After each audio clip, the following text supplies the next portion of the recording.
Good morning, you guys. So I just read the chapter from the post Holy Week readings. Man, it was just so beautiful. I hope you guys really enjoyed that. Um, I thought I would like to start talking to you guys about how to transcend the personhood. Um, I'm not going to start. I'm not going to start off from more advanced. I want to start right at the beginning because it's the people who are suffering right now who have my heart. And you guys are who I'm targeting here. Um, and you guys are the ones who would wind up getting lost and going into the mystics community or the occult. So I want to focus on you guys. And here's what I want to tell you. There's been a lot of negative talk about New Age and the mystics community and the occult, and most of it is warranted. I got very damaged being in there. There are a lot of people there that like to take advantage of the lost, and especially Christians from the West. They love taking advantage and hurting Christians from the West. So the majority of what is being said out here needs to be said. People need to be warned. Here's the one thing that I would like to have you try to push out of your mind for a moment so that you can fully understand what I'm about to tell you.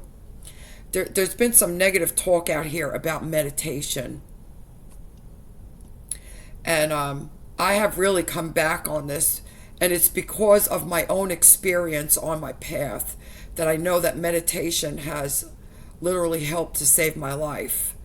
And it all depends on what kind of meditation you're doing. And that really needs to be said out here. So if you're not in the mystics community and you're not in the occult, or even if you are in those or have been in those communities and you want to come out and heal now, so I'm not talking about any of those meditations that you have learned to go into samadhi or to slow the breathing down. I'm not talking about any of that. Okay? This is at the very basic level. And this is what I'm talking about. So I would just like for you to push out all the bad things that you've heard about meditation out here, because everything isn't black and white. Everything is not black and white. You know, I heard a video this morning by a new page that I just started following, and he was given signs of how do you know someone is not being truthful with you or someone is not good for you. And he says one of the sure ways you can know that someone is not being honest with you is when you hear a person say, "No, I really mean it. I'm telling the truth. No, this is really the truth." He said that's a sure way that you can tell that someone is lying. And you see, everything is not black and white, because I can tell you from personal experience that I am a pathological truth teller, and yet I found myself, used to years ago, I found myself constantly saying, "It's really the truth. I'm telling you the truth."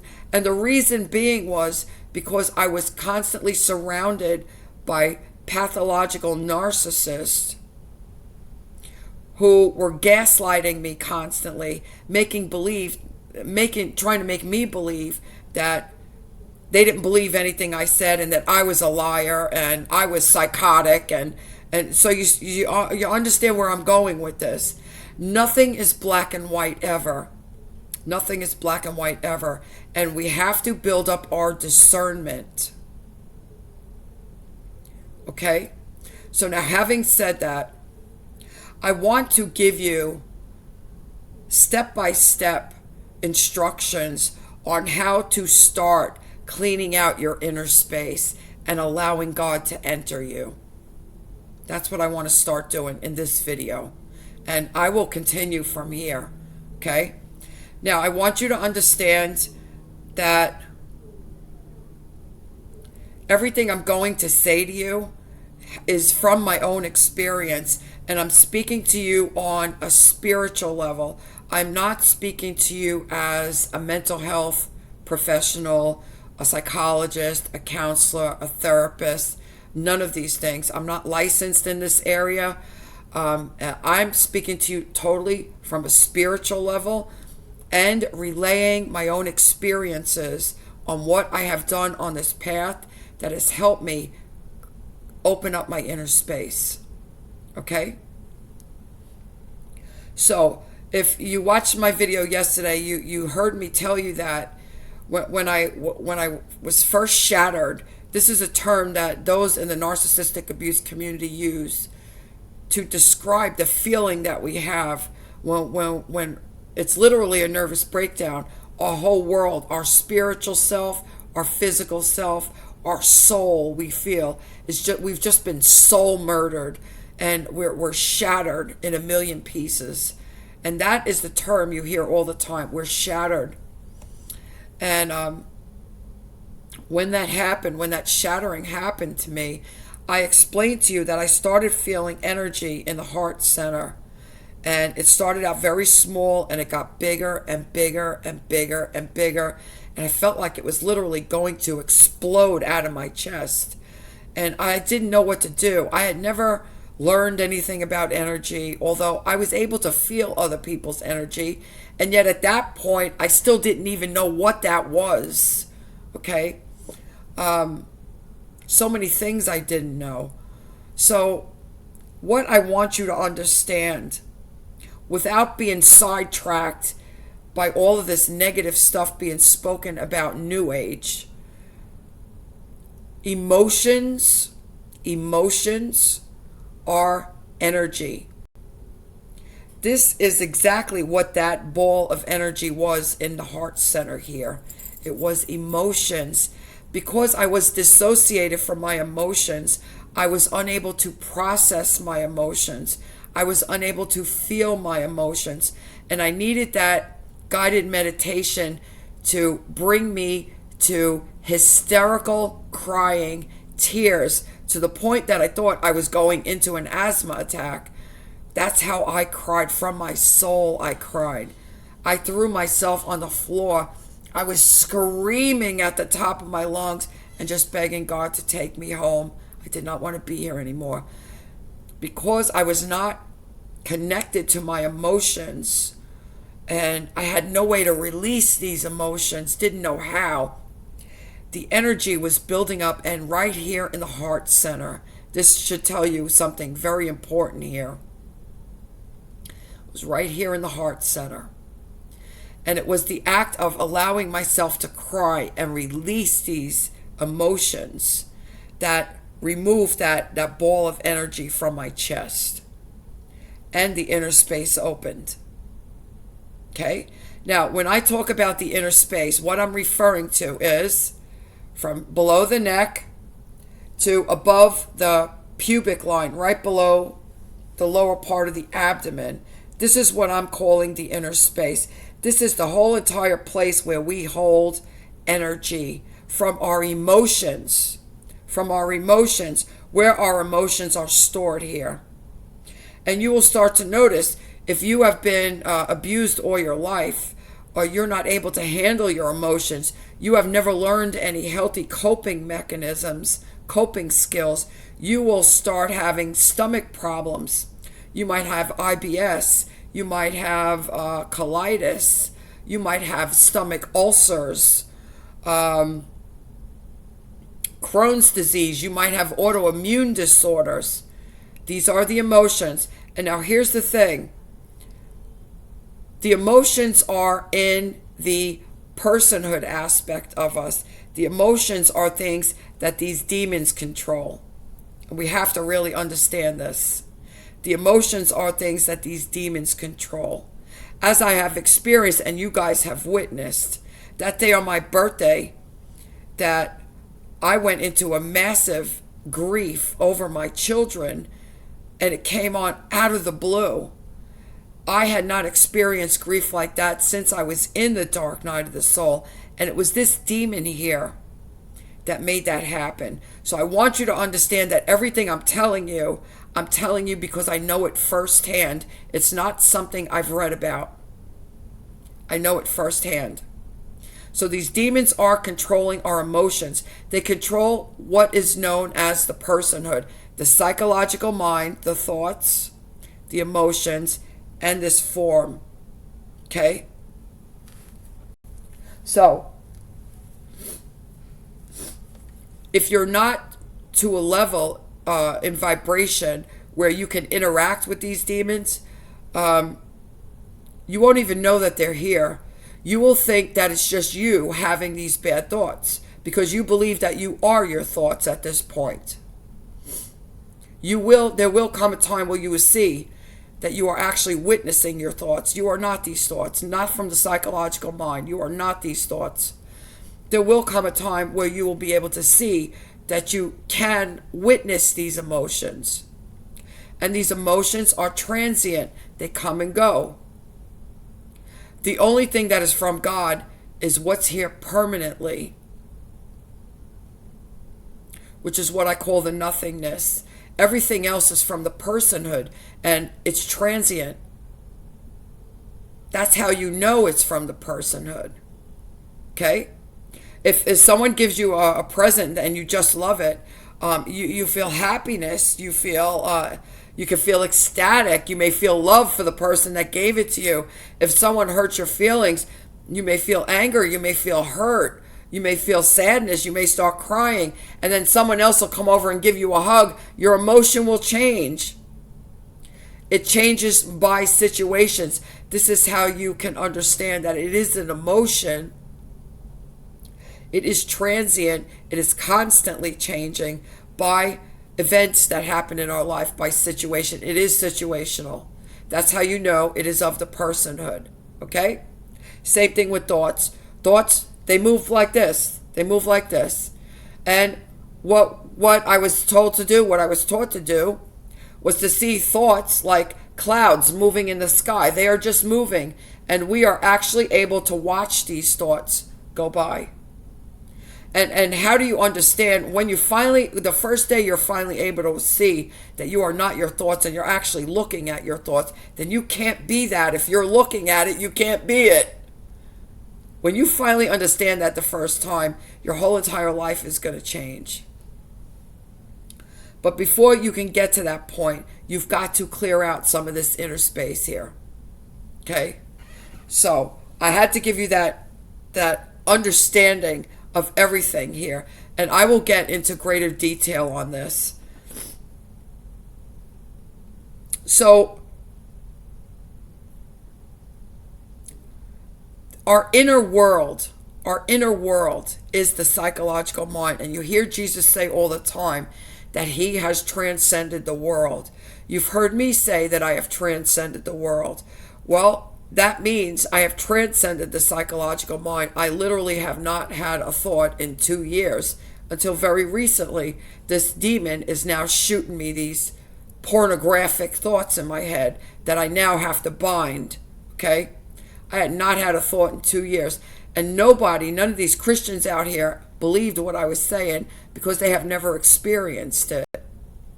This is why it is so horrible that these people are all in a sleep and they don't understand it. They truly do not understand Jesus' words when he says he has transcended the world. And it fully means that he has transcended the psychological mind. Why? Because Satan runs the psychological mind. That is in the personhood. And the only thing that goes through this psychological mind is that it is torment for us, is suffering for us. It is confusion for us. This is what happens if you think about, what do you think about? What happens with the mind is always working. The mind is always working. You're thinking about your problems. You're thinking about you don't have enough money to pay your bills this month.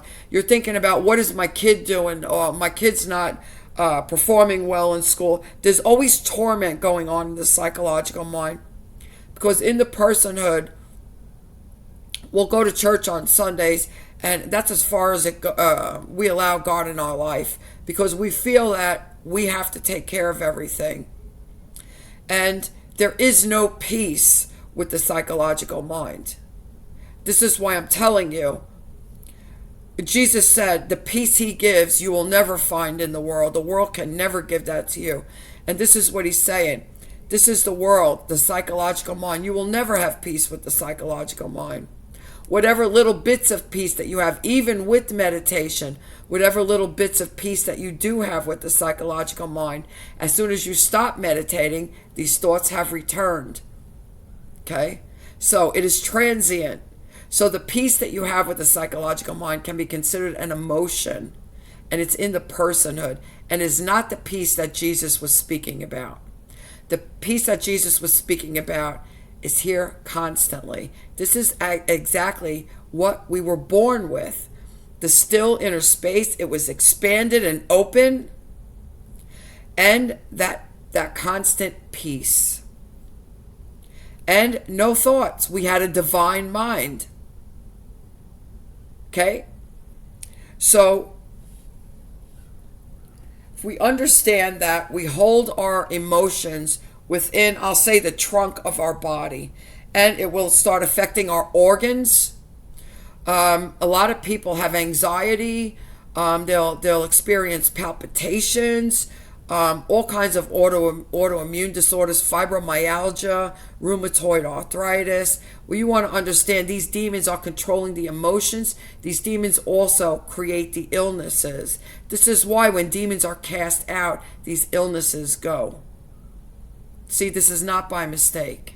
It's not by mistake. So understand that everything, your emotions are energy. So here's something that I learned to do on the path that literally helped me get myself to be able to cry and to expand and empty out the inner space. Okay? So I would sit on my couch, close my eyes, and I would imagine that the whole trunk area of my body was a large garage. Like you see these automobile repair shop bays, these huge bays where they have the car lifts in it. Well, there's nothing. It's just the large garage, very large, like 50 feet tall. And in that garage, it is filled from the bottom to the top with garbage. I mean trash. I saw everything in there, from paper to food to dirty diapers to spoiled baby bottles to old tires. I saw everything. Think of a landfill. If you've ever passed a landfill, think of that. And this is what you're envisioning in your inner space. And this is all of the abuse and junk that you're carrying inside of you that has to come out. And so what did I do? I opened the doors. I opened the doors to this garage. And right outside the doors, there is a gigantic garbage bin. Okay, a dumpster. And I start with a broom, just a broom, one of those big long brooms that professional maintenance people use, and I start sweeping the garbage into the dumpster, And as this happens, what's going to start playing in your mind is whatever issue has been coming up for you right now, because for those who have been seriously abused, we will have repressed memories. So we will start getting emotions about things and we don't even know why. Like there would be times I would just be walking somewhere and all of a sudden I would go through a massive anxiety attack. I had no clue. I wasn't speaking to anybody. I didn't remember thinking about anything in particular. I was walking, looking through stores at clothes or whatever. And I just went through a massive anxiety attack, and I could not understand why. A lot of times these things happen from repressed memories. And what exactly that I understand now repressed memories are, well, it's these demons. It's these demons. Remember, the demons control the psychological mind. What we remember, what we don't remember. And they will push memories on us. Okay? Here's the one thing that I have seen. for those that have been seriously abused. And I don't know if it's self-preservation for these demons or what, because they want to live in this form. But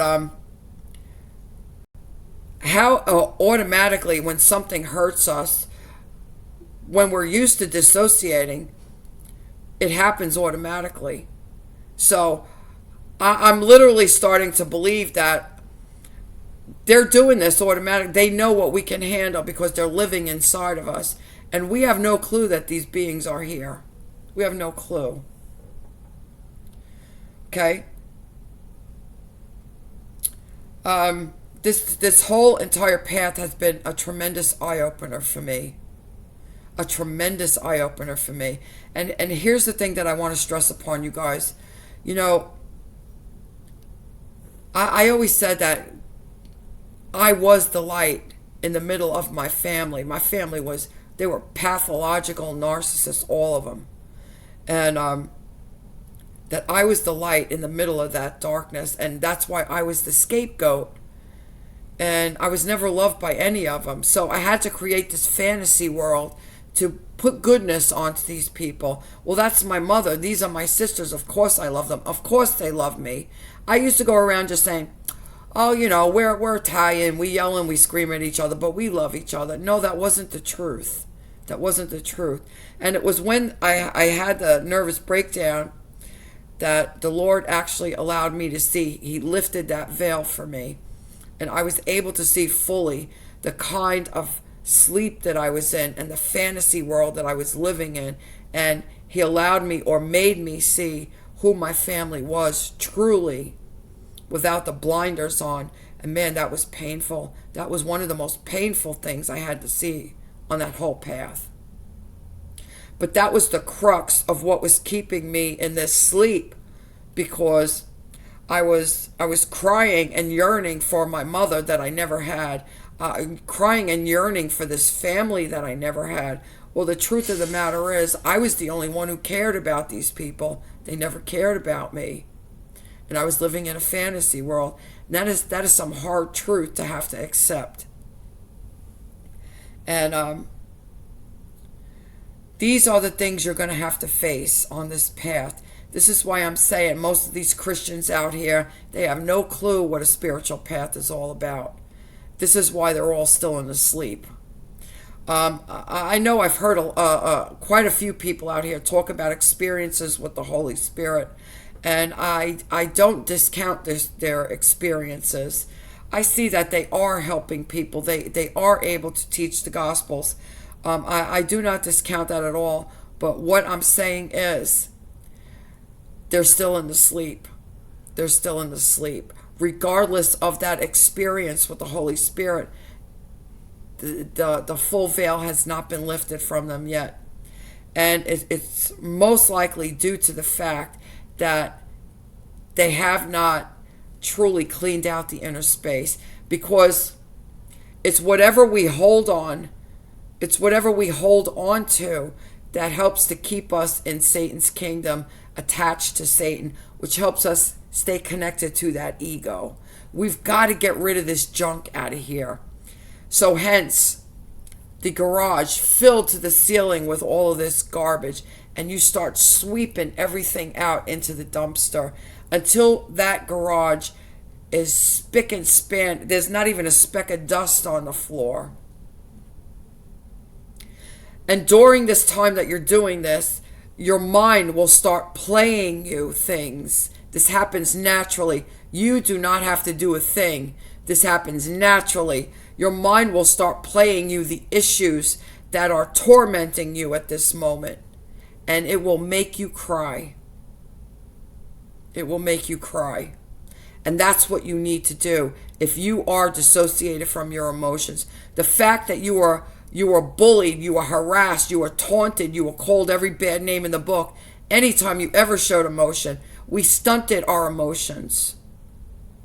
We stunted our emotions. We've got to learn these things all over again now. So this is what has to happen.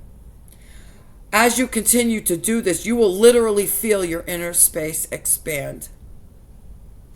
And what is actually happening? This expansion, this what I'm saying is energy, because emotions are energy. Well, it all comes from the spiritual realm.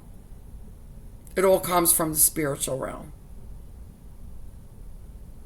And it is not anything that's positive to us, because this energy that we're holding inside of us, inside the trunk of this form, is what is causing all kinds of illnesses in us. Okay? So that's number one. So as you're cleaning things out and your mind starts playing you trauma that you've been through, and you're allowing yourself to cry and to feel now. Another thing that I did was I listened to guided meditation videos on the inner child. Healing the inner child. And here's what how I would like to present this to you guys. Like I said, I'm not bringing this to you from the aspect of mental health, because mental health deals with the psychological mind, and I'm trying to help you transcend the psychological mind. Okay? It's not what I'm talking about. I'm not saying that you have a child inside you. Here's what I'm saying. Jesus constantly told us that we have to go to the Father as children, which means we have to go back to the child consciousness. That is the purity that we were born with, the divine mind, the still inner space, the expansion, which means we have no animosity, we have no unforgiveness, we have no anger. We don't see any separation between ourselves and other people. And we love everyone. These are who children are. Okay? So we have to go back to that child consciousness. This is who we were born as. So what I'm trying to help you to understand by listening to these inner child meditations and healing the inner child, what it will allow you to do will be to let down your guard, and let God in. That child that the meditation is telling you to go over, hold their hand, put your hand out to that child and see if that child will go with you. The day that you actually can get that child to hold your hand, and some of these inner child guided meditations, it will tell you to hug the child and then see the child merge right into your heart. Well, that is God. To me, that was God. That was my spirit self. See, our spirit self doesn't ever age. Only the physical body ages. Our spirit self is made in the image and likeness of God, of the Trinity. It doesn't age. It is pure. It is light.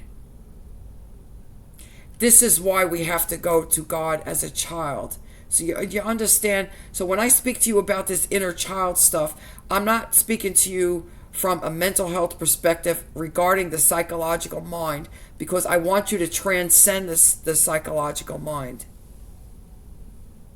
So I want you to try to envision that inner child as your spirit self that you are not connected to right now. And once you get connected to that child, you will be open enough to allow God in, to allow God to touch you. That's what I'm talking about. Okay? There are many, many guided meditations on YouTube for inner child meditations. And go look at whichever ones you like. Find one that you're comfortable with. There was one that I used to listen to all the time. It had me walking on a beach, and my child was sitting playing in the sand, and I had to walk over to the child and try to begin a conversation with the child. You will understand that if you've been severely abused, it will be very difficult to connect with the child. And don't let that discourage you. Don't let that discourage you. You keep going. You keep plugging at it, because what will happen the next time you do that inner child meditation, the child may, You may do it one time. The child may be looking down at the sand or putting sand in the little bucket and refuse to look at you. And no matter what you say or do, the child won't look at you. The next time you do the video, the child may do the same thing, put the sand in the bucket, but all of a sudden the child will go like this and then look back away. That's progress. That is progress. Every step that you get to having the child interact with you that you're seeing, it's showing you that you're making progress and you're healing. This is exactly what's happening. It's showing you how you're healing. And some of you may not see a child at all. And I know that greatly upset me when that happened to me. I couldn't see a child at all. But what happened? Couldn't see a child. I went hysterical crying. Next time I did it, I saw like a transparent figure, like a ghost of a child, but I couldn't make out any features. Went hysterical crying again. Next time I did it, I saw a body of a child, but it had no face. So you see, it's showing me the progression that I was healing.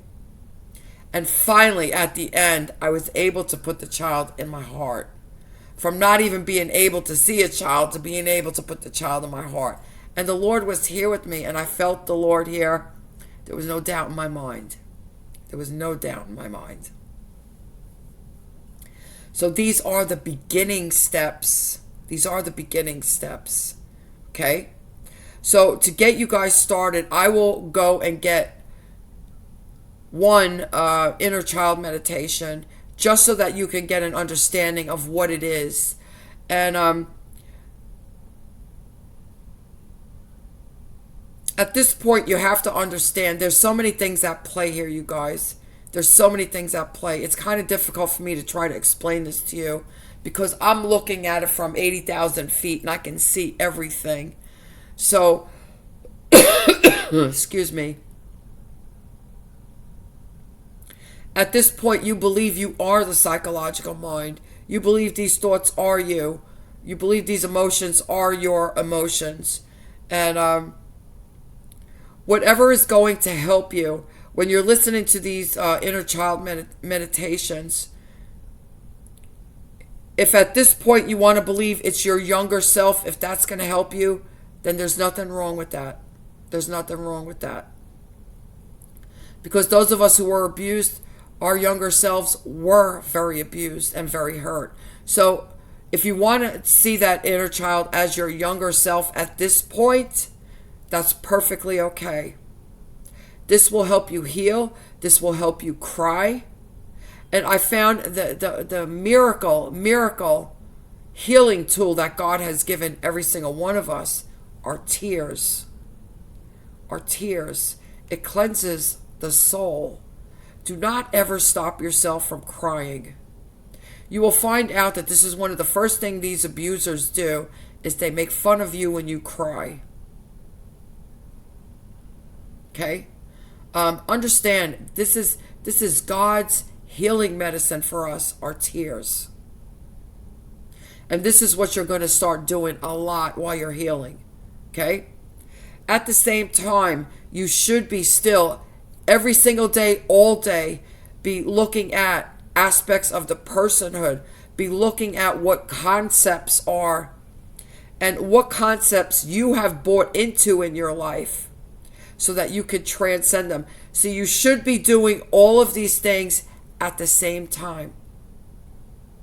Because as you heal a trauma, get rid and open that inner space, you should also be filling yourself with the Word, with God's Word. Be watching as many spiritual movies, pastor sermons. You should be filling yourself up with God's Word in any way you can. Christian music. So as you empty out, you're going to fill yourself with God. That's how you're going to heal.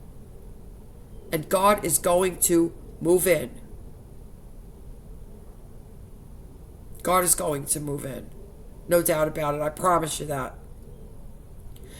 And here's one last thing that I want to really get across to you. Because For those of us who have been abused, we have been given the definition of forgiveness by abusers. And their definition always benefits them and not us. So I want to give you a true definition of forgiveness that will benefit you. Jesus commanded that we must forgive our enemies. We must forgive people who hurt us. In the beginning, there is going to be a point in time where you just absolutely can't forgive the person that hurt you so badly. You just can't do it. And if you can't get past that point, you will remain stuck there. And that's the last thing we want. Here's what I want to tell you. Here's what true forgiveness is. You are not forgiving that person that hurt you to let that person off the hook. Forgiveness is for you. It's not for them. Forgiveness is for you. And another way to say this, which may be more beneficial to you, is to let it go. You heard the saying, let go and let God. It's instead of saying forgive them, just say let it go. Because as long as you hold on to it, you will feel that energy. You will feel your stomach tighten up. You will feel the tightness in your chest every time you think about them. You don't want that anymore, because at that point they still have control over your life. They're still abusing you, and now you're allowing them to do it, and you're also abusing yourself. This is what we want to stop.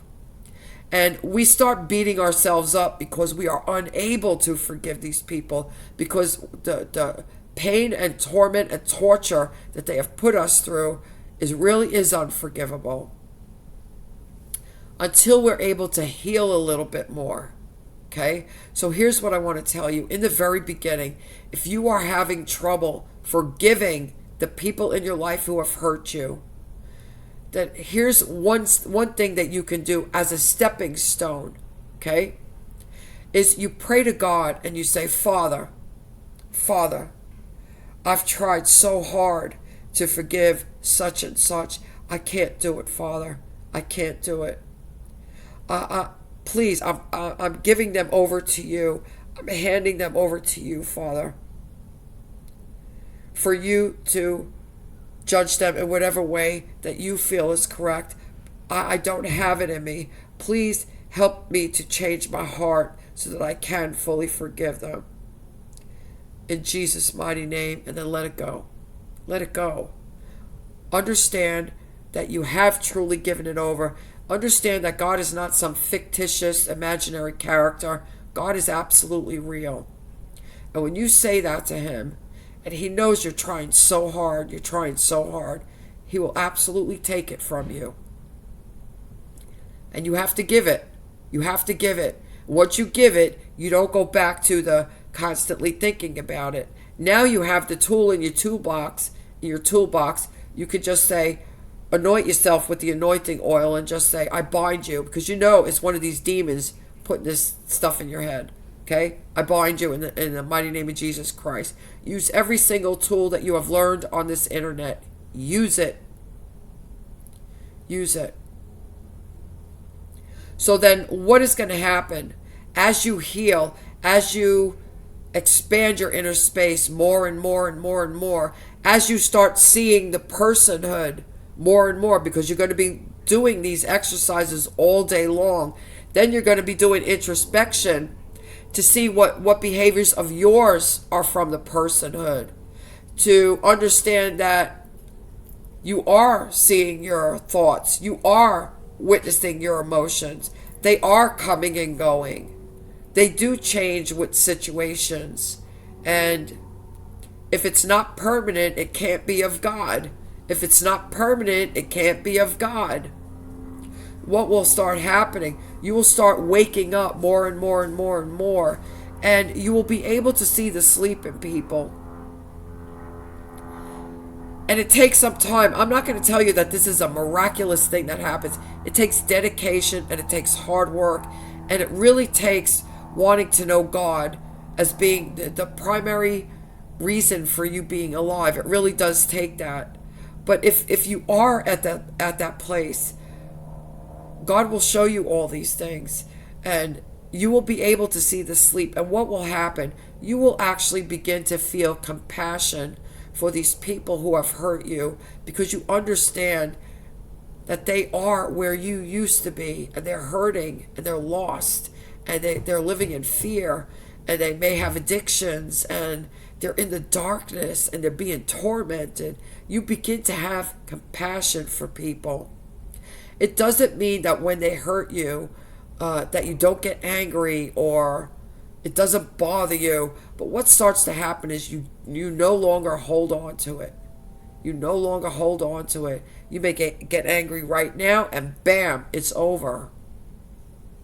It no longer controls your life any longer. Okay? So that's the first step. Instead of saying forgive them, say let go and let God. Because there may be some things that people have done to us that at this point in our journey, we are just unable to forgive them. And I don't want that to keep you stuck where you are right now. So you from your heart, you ask Father God, and you tell him, just like you would talk to a physical father sitting right in front of you.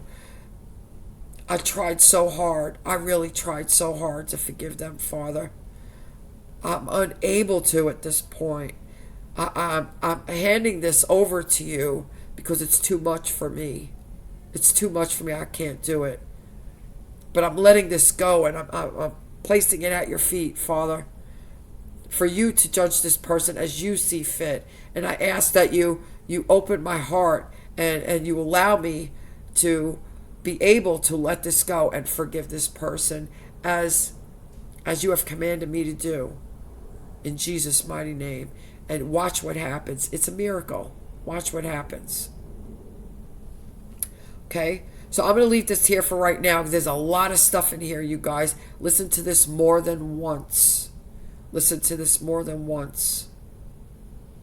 So the key points here: emotions are energy.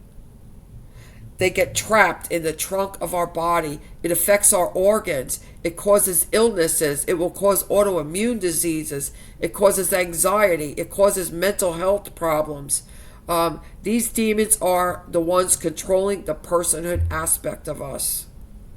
And I'm not telling you this from anything I've read. I'm telling you this from personal experience and of what I have transcended on this path. Okay? So it is the psychological mind and the emotions that we must transcend in order to get into the nothingness. So you're going to constantly be looking at what is the personhood, anything that's personal to you, your ego, all of that I discussed with you. You're going to constantly be doing introspection. You're going to be looking out in the world, because people are mirrors. Nobody is on your path by accident. People are mirrors. So if there's something that you don't like in a person, something's rubbing you the wrong way, bring it immediately into yourself. Why is this bothering me so bad? What is it that why is this making me angry or anxious or sad, or what is it that I'm seeing? And you will be shown. You will be shown. Okay? You constantly want to do this. Then you want to constantly be looking at the concepts and understand that every single solitary thing that you know is a concept. But you have got to not only have those words as head knowledge, the light bulb has to go on for you, that you say, oh wow, that's a concept. And let it go. So this has to be done constantly. This has to be done constantly. And then do the sweeping out of the garage and allow yourself to cry. Allow yourself to cry. And forgiveness. And while all this is going on, you've got to be filling yourself constantly with God's word, with Christian music, with watching, no more watching television from the world, because it's all violence. It's all of Satan's kingdom. So you've got to transcend all of this stuff. So what you want to let your eyes see, these demons can enter through our eyes, our ears, our nose, our mouth, our vagina, penis, or anus. These are the openings in the human body where these demons can get in. So your eyes, you don't want to be watching violence, anything that's showing demonic possession or anything like that in these movies. Um, what you listen to, yeah, all of this this hard rock hip hop. They're talking about murdering people and raping people. You don't want to be listening to this stuff anymore. You do not want to be listening to this stuff anymore. And most of the songs of the world, they're talking about feeding the personhood. They're talking about having a broken heart. Someone that left you. You broke up with someone. Your heart is broken. Well, it's keeping you in the personhood. That's not what you want to hear anymore. You want to stay focused on Jesus Christ. Keep your focus on Jesus Christ constantly. Constantly. So while you're cleaning out the darkness, you're filling yourself with light. The only people you should be subscribed to on YouTube should be Christian sites, Christian movies, Christian songs, pastors doing sermons. That's who you should be subscribed to on YouTube. Nothing else. Nothing else. Okay? It may seem extreme, but understand how brainwashed we have all been in Satan's kingdom, that all of this negative violence and horror has become normal to us. This is why we're all infested with demons. And this is why it's like no big deal for people to be on YouTube attacking each other. It's no big deal anymore. You've got to understand what is actually happening here. Okay? So I hope that helps you guys. I am going to go and just pull up a random inner child meditation so that you can just get a general idea of what it is. It's not anything that will make demons come inside you like all these fear mongers out here are saying. It's not what it is. This is one of the things that had helped me the most on this path.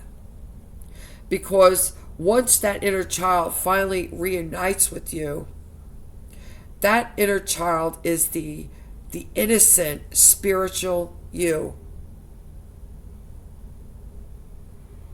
That's who that inner child is. Once that has been accomplished, you're fully open to having God move in and touch your life. Right now you're blocked.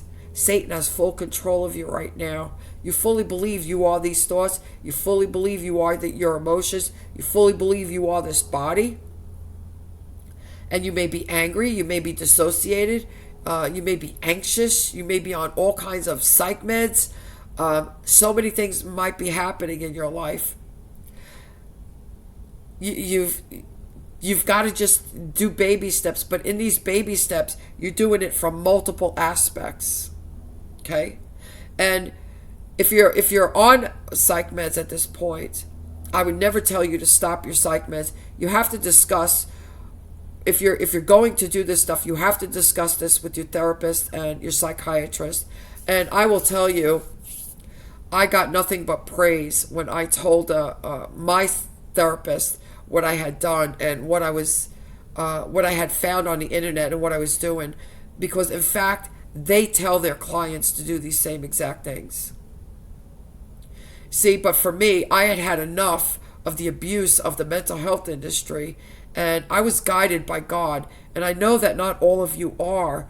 So I would never tell you to stop seeing your therapist or stop going to a psychiatrist. Eventually, at some point, you will be connected. I will just say God, with God.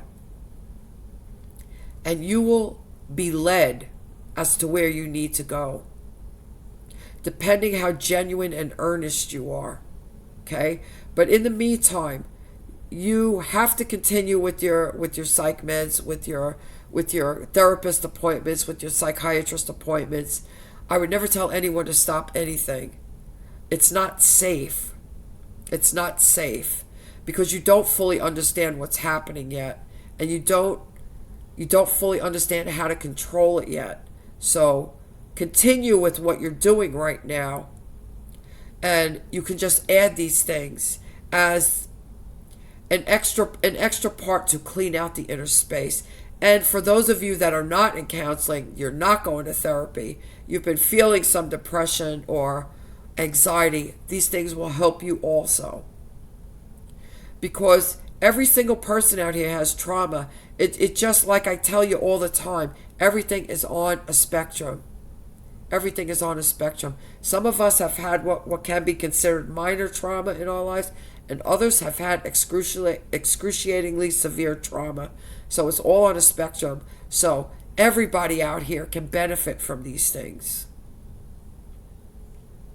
And you will start to actually feel your inner space expanding, opening as you allow yourself to cry and feel the pain. Feel the pain. Because what happens? We get hurt and we try to make ourselves busy so that we don't have to think about it. What happens? It gets trapped in here.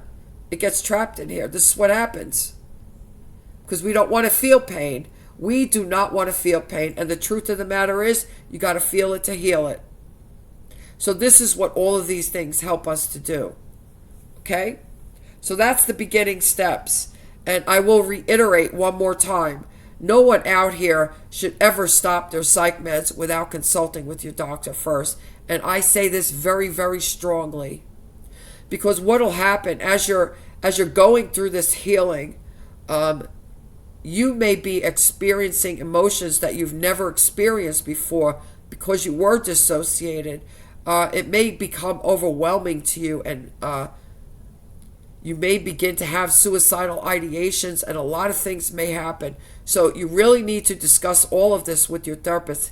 If you're on a few psych meds and you're in therapy, you need to discuss these things with your therapist before you do anything, actually.